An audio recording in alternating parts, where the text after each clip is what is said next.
that breadth of thinking. So it's a very simple tool you can use to help leaders actually, walk around the quadrants, stretch their thinking. Just asking those 4 questions really, really worked. Now, another interesting thing that's part of our world today as we think about solving is that there are lots of constraints. So what are the constraints that your leaders are experiencing? Just type that in, if you would, into the question box. What are the sorts of constraints that your leaders are encountering? I'm curious to hear what you think. Okay, so time is obviously a big one, and you're probably experiencing that as well. Listening, limited resources. I know we just never have enough budget, not enough direction. Gosh, we've got conflicting priorities. Politics. Oh, yeah, that's one of my favorites. Not enough support.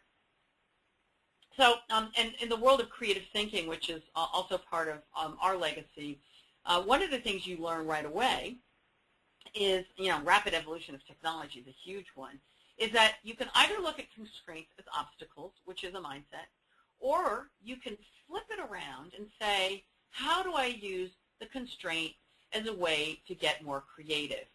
And as you look at that, I'm going to give you a quick example here, because this is an example of solving a problem. What problem do you think we were solving here? We actually solved a problem here. This was a problem, and this is actually solving it. So what problem do you think we're actually solving in the visual that you see on the screen? Here the constraint was that, we had a broken bulb. Yes, we had a broken bulb. All right, so that was the problem. The constraint was we couldn't get the bulb out without cutting our hands because the way it broke was such that we couldn't actually get it out. So that was a constraint. And so when you look at a constraint, you say, so how might I think about this differently than the way I normally would solve it?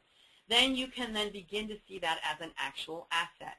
And in a lot of creative problem-solving approaches, you actually focus on constraints because they prompt your thinking away from your traditional problem-solving solutions. So constraints are a gift. So another way to better